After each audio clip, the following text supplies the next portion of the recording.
मनुष्य के सारे संबंधों का आधार है अपेक्षा।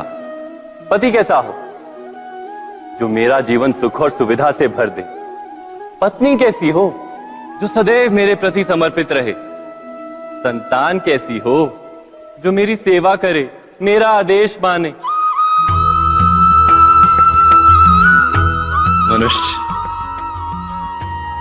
मनुष्य उसी को प्रेम भी कर पाता है जो उसकी अपेक्षा पूर्ण करता है। और अपेक्षा की तो नियति है भंग होना।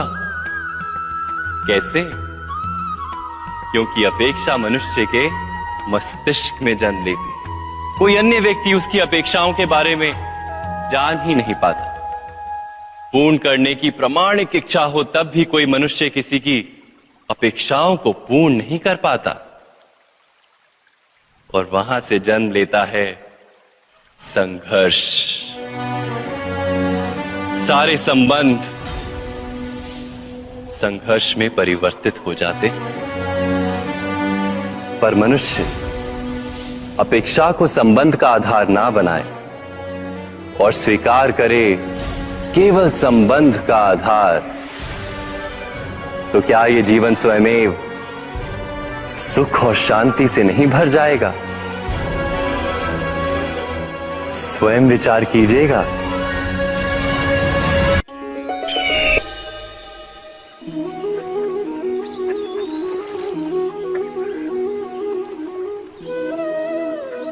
समय के आरंभ से ही मनुष्य को एक प्रश्न सदा पीड़ा देता है कि वो अपने संबंधों में अधिकतम सुख और कम से कम दुख किस प्रकार प्राप्त कर सकता है। क्या आपके सारे संबंधों ने आपको संपूर्ण संतोष दिया है? विचार कीजिए। हमारा जीवन संबंधों पर आधारित है। हमारी सुरक्षा संबंधों पर आधारित है। इसी कारण हमारे जीवन के सारे सुखों का आधार भी संबंध है। किंतु फिर भी हमें संबंधों में ही अधिकतर दुख क्यों प्राप्त होते हैं?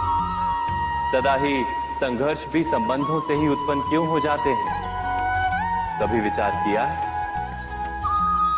जब कोई व्यक्ति किसी अन्य व्यक्ति के विचार अथवा कार्य को स्वीकार नहीं करता, उसमें परिवर्तन करने का प्रयत्न करता है, तो संघर्ष जन्म लेता है। अर्थात जितना अधिक अस्वीकार उतना ही अधिक संघर्ष, और जितना अधिक स्वीकार उतना ही अधिक सुख। क्या ये वास्तविकता नहीं? यदि मनुष्य स्वयं अपनी अपेक्षाओं पर अंकुश रखे, अपने विचारों को परखे, किसी अन्य व्यक्ति में परिवर्तन करने का प्रयत्न ना कर स्वयं अपने भीतर परिवर्तन करने का प्रयास करे, तो क्या संबंधों में संतोष प्राप्त करना इतना कठिन? अर्थात क्या स्वीकार ही संबंध का वास्तविक अर्थ नहीं? स्वयं विचार कीजिए।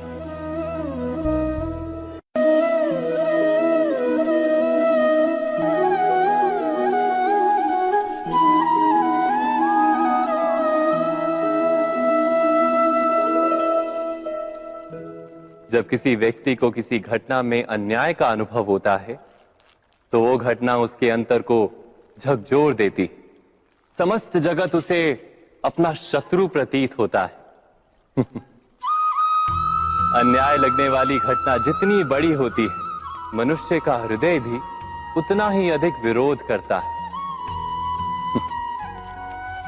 उस घटना के उत्तर में वो न्याय मांगता है, और ये योग्य भी है। वास्तव में समाज में किसी भी प्रकार का अन्याय व्यक्ति की आस्था और विश्वास का नाश है। किंतु ये न्याय क्या है? न्याय का अर्थ क्या है? अन्याय करने वाले को अपने कार्य पर पश्चाताप हो और अन्याय भुगतने वाले के मन में फिर से विश्वास जगे समाज के प्रति। इतना ही अर्थ है ना न्याय का। किंतु जिसके हृदय में धर्म नहीं होता, वो न्याय को छोड़कर बैर और प्रतिशोध को अपनाता है। हिंसा के बदले प्रतिहिंसा की भावना लेकर चलता है।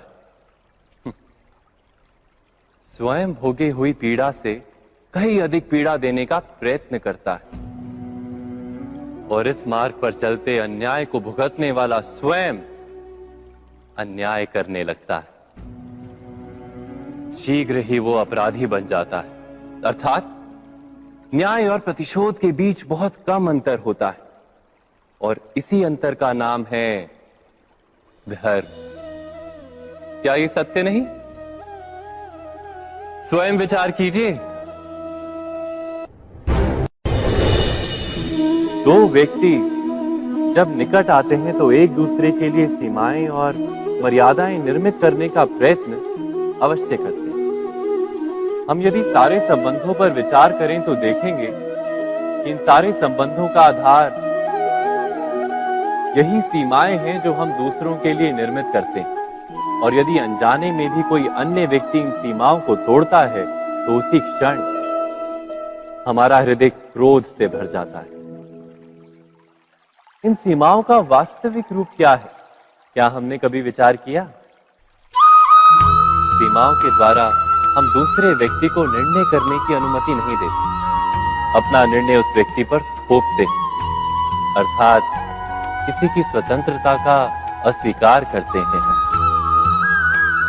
और जब स्वतंत्रता का अस्वीकार किया जाता है तो उसका हृदय दुख से भर जाता है और जब वो सीमाओं को तोड़ता है तो हमारा हृदय क्रोध से भर जाता है।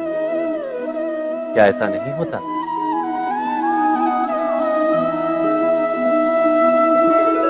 पर यदि एक दूसरे की स्वतंत्रता का सम्मान किया जाए तो किसी मर्यादाओं या सीमाओं की आवश्यकता ही नहीं होती। अर्थात जिस प्रकार स्वीकार किसी संबंध का देह है, क्या वैसे ही स्वतंत्रता किसी संबंध की आत्मा नहीं? स्वयं विचार कीजिए।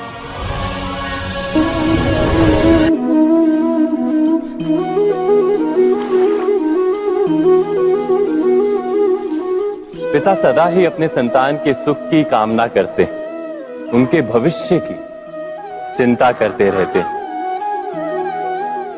इसी कारणवश सदा ही अपने संतानों के भविष्य का मार्ग स्वयं निश्चित करने का प्रयत्न करते रहते हैं। जिस मार्ग पर पिता स्वयं चला है, जिस मार्ग के कंकर पत्थर को स्वयं देखा है, मार्ग की छाया, मार्ग की धूप को स्वयं जाना है, उसी मार्ग पर उसका पुत्र भी चले, यही इच्छा रहती है हर पिता की। निसंदेह उत्तम भावना है ये, किंतु 3 प्रश्नों के ऊपर विचार करना हम भूल ही जाते। कौन से प्रश्न? प्रथम प्रश्न, क्या समय के साथ प्रत्येक मार्ग बदल नहीं जाते? क्या समय सदा ही नई चुनौतियों को लेकर नहीं आता? तो फिर बीते हुए समय के अनुभव नई पीढ़ी को किस प्रकार लाभ दे सकते हैं? दूसरा प्रश्न, क्या प्रत्येक संतान अपने माता पिता की छवि होता है? हाँ, संतानों को संस्कार तो अवश्य माता पिता देते हैं, किंतु भीतर की क्षमता तो ईश्वर देते हैं। तो जिस मार्ग पर पिता को सफलता मिली है, विश्वास है कि उसी मार्ग पर उसकी संतानों को भी सफलता और सुख प्राप्त होगा। तीसरा प्रश्न, क्या जीवन के संघर्ष और चुनौतियां लाभकारी नहीं होती? क्या प्रत्येक नया प्रश्न एक नए उत्तर का द्वार नहीं खोलता? तो फिर संतानों को नए नए प्रश्नों, संघर्षों और चुनौतियों से दूर रखना, ये उनके लिए लाभ करना कहलाएगा या हानि पहुंचाना? अर्थात जिस प्रकार संतान के भविष्य का निर्माण करने के बदले उसके चरित्र का निर्माण करना श्रेष्ठ है, वैसे संतानों के जीवन का मार्ग निश्चित करने के बदले उन्हें नए संघर्षों के साथ जूझने के लिए मनोबल व ज्ञान देना अधिक लाभदायक नहीं होगा? स्वयं विचार कीजिए। सबके जीवन में ऐसा प्रसंग अवश्य आता है कि सत्य कहने का निश्चय होता है हृदय में, किंतु मुख से सत्य निकल नहीं पाता। कोई भय मन को घेर लेता है।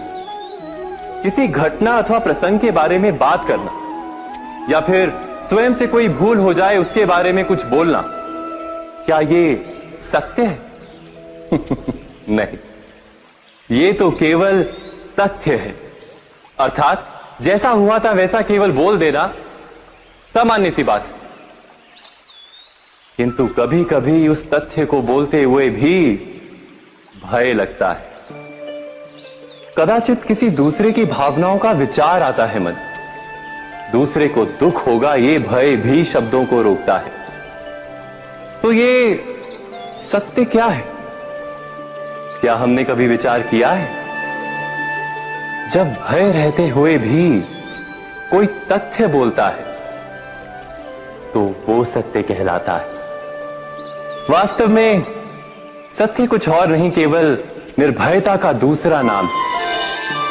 और निर्भय होने का कोई समय नहीं होता, क्योंकि निर्भयता आत्मा का स्वभाव है।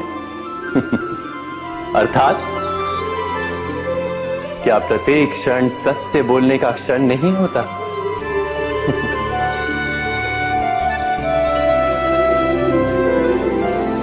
स्वयं विचार कीजिए। जब भी किसी की आशा और इच्छा भंग होती है तो उसका हृदय क्रोध से भर जाता है।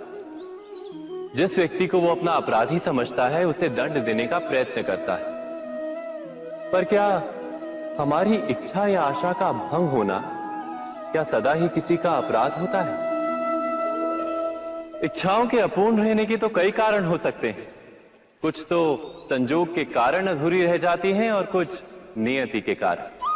और कभी कभी इच्छाओं का स्वरूप ही ऐसा होता है कि वो पूर्ण नहीं हो पाती। बिना परिस्थिति पर विचार किए किसी को अपराधी मान लेना न्याय नहीं, प्रतिशोध है। न्याय का आधार तो दया है, करुणा है, और प्रतिशोध का आधार क्रोध, अहंकार। अर्थात हृदय में करुणा धारण किए बिना किसी के अपराध के विषय में विचार करना, किसी को दंड देना, क्या अपने आप में ही अन्याय नहीं? स्वयं विचार कीजिए।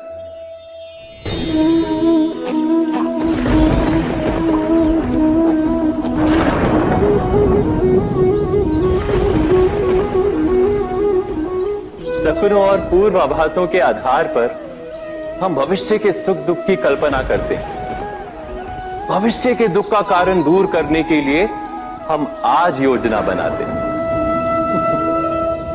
किंतु कल के संकट को आज निर्मूल करने से हमें लाभ मिलता है या हानि पहुंचती है? ये प्रश्न हम कभी नहीं करते। सत्य तो ये है कि संकट और उसका निवारण साथ जन से, व्यक्ति के लिए भी और सृष्टि के लिए भी। नहीं, आप अपने भूतकाल का स्मरण कीजिए, इतिहास को देखिए। आप तुरंत ही ये जान पाएंगे कि जब जब संकट आता है तब तब उसका निवारण करने वाली शक्ति भी जन्म लेती है। यही तो जगत का चलन है। वस्तुतः संकट ही शक्ति के जन्म का कारण है। प्रत्येक व्यक्ति जब संकट से निकलता है तो एक पद आगे बढ़ा होता है, अधिक चमकता है, आत्मविश्वास से अधिक भरा होता है, न केवल अपने लिए अपितु विश्व के लिए भी। क्या ये सत्य नहीं? वास्तव में संकट का जन्म है एक अवसर का जन्म, अपने आप को बदलने का, अपने विचारों को ऊंचाई पर करने का अवसर, अपनी आत्मा को बलवान और ज्ञान मंडित बनाने का अवसर। जो ये कर पाता है उसे कोई संकट नहीं होता, किंतु जो ये नहीं कर पाता वो तो स्वयं एक संकट है विश्व के लिए। विचार कीजिए।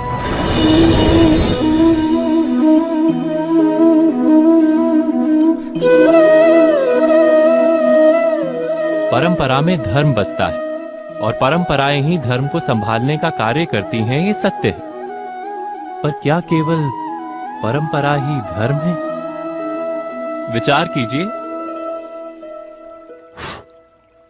सत्य तो यह है कि जिस प्रकार पाषाण में शिल्प होता है, उसी प्रकार परंपरा में धर्म होता है। इस पत्थर में शिल्प है, ये पत्थर शिल्प नहीं। शिल्प को उजागर करने के लिए उसे तोड़ना पड़ता है, अनावश्यक भागों को दूर करना पड़ता है। ठीक उसी प्रकार परंपराओं में धर्म ढूंढना पड़ता है। जिस प्रकार इंद्र पूजा की परंपरा को तोड़कर गोवर्धन पूजा का धर्म ना ढूंढा जाता, तो यादवों को उनकी मुक्ति का मार्ग नहीं मिल पाता। अर्थात परंपरा को पूर्णता छोड़ देने वाला धर्म से वंचित रह जाता है, और परंपरा का अंध अनुकरण करने वाला भी धर्म को प्राप्त नहीं कर पाता। कहते हैं हंस के पास नीर क्षीर विवेक होता है। दूध में मिले पानी को छोड़कर केवल दूध ही ग्रहण करता है। तो क्या सच्चा धर्म प्राप्त करने के लिए हृदय में ज्ञान से जन्मा विवेक आवश्यक है? और ऐसे विवेक के बिना जिसे धर्म मान भी लिया जाए, जो वास्तव में धर्म ना भी हो, ऐसा भी तो हो सकता है। स्वयं विचार कीजिएगा।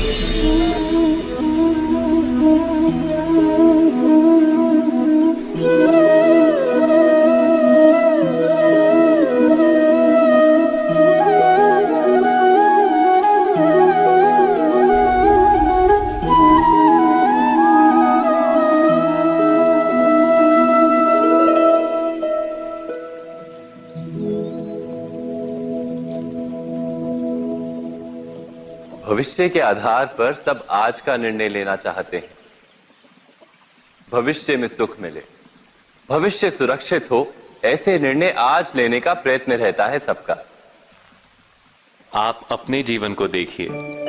क्या आपके अधिकतर निर्णय के पीछे भविष्य का विचार नहीं होता? और हो भी क्यों ना। अपने जीवन को सरल और सुखमय बनाने का प्रयत्न करने का अधिकार सबका है। पर भविष्य तो कोई नहीं जानता, केवल कल्पना ही की जा सकती है।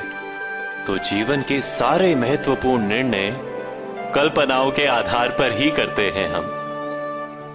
क्या निर्णय करने का कोई तीसरा मार्ग हो सकता है? विचार कीजिए। सारे सुखों का आधार धर्म है, और वो धर्म मनुष्य के हृदय में बसता है। तो प्रत्येक निर्णय से पूर्व स्वयं अपने हृदय से ये प्रश्न अवश्य पूछ लेना कि ये निर्णय स्वार्थ से जन्मा है या धर्म से। क्या इतना पर्याप्त नहीं? भविष्य के बदले धर्म का विचार करने से क्या भविष्य अधिक सुखपूर्ण नहीं होगा? स्वयं विचार कीजिए। व्यक्ति को जब उसके अपराध का दंड मिलता है, तब कभी कभी उस न्याय को देखकर मन कचोटता है। प्रश्न उठता है हृदय में कि जब वो अपराध हुआ था, तब व्यक्ति भिन्न था। उसके पश्चात उसने इतने पश्चाताप किए, स्वयं में इतना परिवर्तन किया, फिर उसे दंड क्यों मिले? पर जहां आघात होता है, वहां प्रत्याघात भी होता है। जैसा कर्म वैसा फल। यदि किसी को प्रेम दोगे तो सुख प्राप्त होगा, यदि किसी की हत्या करोगे तो मृत्यु दंड मिलेगा। जैसा कार्य वैसा ही न्याय। तो फिर प्रायश्चित और पश्चाताप का कोई मूल्य नहीं है? अवश्य है मूल्य। प्रायश्चित और पश्चाताप मनुष्य की आत्मा को बलवान करता है। आने वाले दंड को स्वीकार करने के लिए मनुष्य को तैयार करता है। अर्थात बिना प्रायश्चित के दंड स्वीकार करने का कोई मूल्य है? स्वयं विचार कीजिए।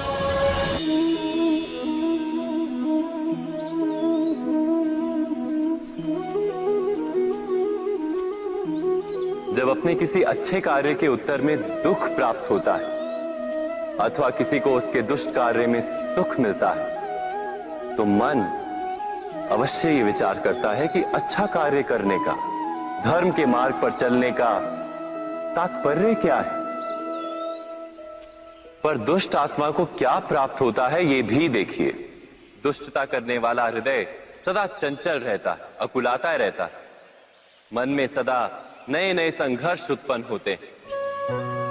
अविश्वास उसे जीवन भर दौड़ाता है। क्या ये सुख है? जबकि धर्म पे चलने वाले, अच्छा कार्य करने वाले, सच्चरित्र व्यक्ति का हृदय शांत रहता है। परिस्थितियां उसके जीवन के सुख में बाधा नहीं बनती। समाज में सम्मान और मन में संतोष रहता है सदा। अर्थात अच्छा बर्ताव भविष्य में किसी सुख का मार्ग नहीं, अच्छा बर्ताव स्वयं सुख अथवा बुरा बर्ताव भविष्य में किसी दुख का मार्ग नहीं। अधर्म उसी क्षण दुख उत्पन्न करता है। धर्म से सुख नहीं, धर्म स्वयं।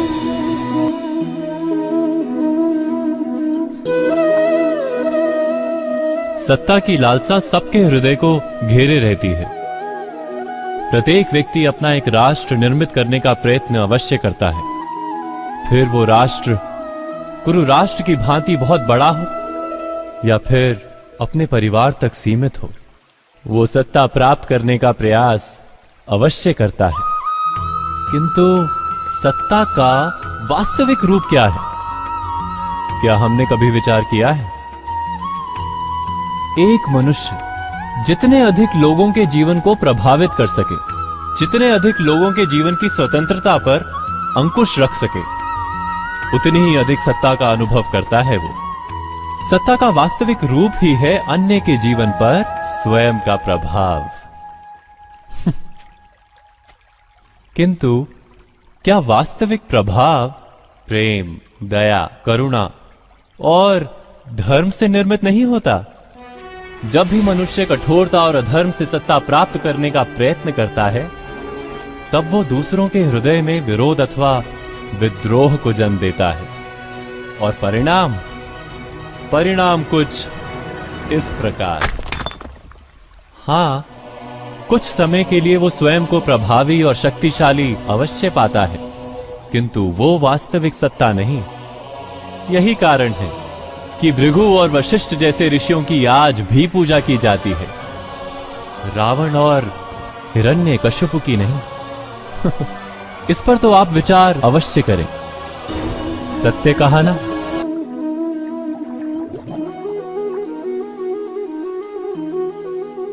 इस संसार में आने वाला प्रत्येक बालक संपूर्णतः संस्कार रहित होता है। उसके अंतर पर ना किसी अच्छे संस्कार के चिन्ह अंकित होते हैं, ना ही बुरे संस्कार के। अर्थात जन्म से बालक में ना कोई गुण होता है और ना ही कोई दोष। तो ये दोष अथवा गुण किस प्रकार प्राप्त होते हैं? क्या हमने कभी विचार किया है? जो बात माता पिता के मुख से निरंतर सुनी जाती है, वही बात उनकी संतानों के हृदय का संस्कार बनती है। जैसे किसी गांव में नदी तट तक एक पगडंडी बन जाती है केवल उस मार्ग पर बार बार चलने के कारण। अर्थात माता पिता के हृदय की इच्छाएं उनकी संतानों के हृदय का दोष अथवा गुण बनकर जन्म लेती हैं। क्या ये सत्य नहीं? पर फिर भी जब उनकी संतानों में कोई दोष दिखाई देता है, तो माता पिता आश्चर्य और दुख से भर जाते हैं। माता पिता का हृदय ये प्रश्न करता है कि उनकी संतानों में ये कुसंस्कार आए कहां से? सत्य तो यही है कि माता पिता अपनी संतानों को अनजाने में ही कुसंस्कार के बीज दे देते हैं, जो उनके संतानों की हृदय भूमि पर कुसंस्कार का वृक्ष बनकर उगता है। अर्थात अपनी संतानों को सुसंस्कारी और धर्ममय बनाने की आशा रखने वाले प्रत्येक माता पिता को प्रथम अपने हृदय की इच्छाओं पर अंकुश रखना क्या अनिवार्य नहीं?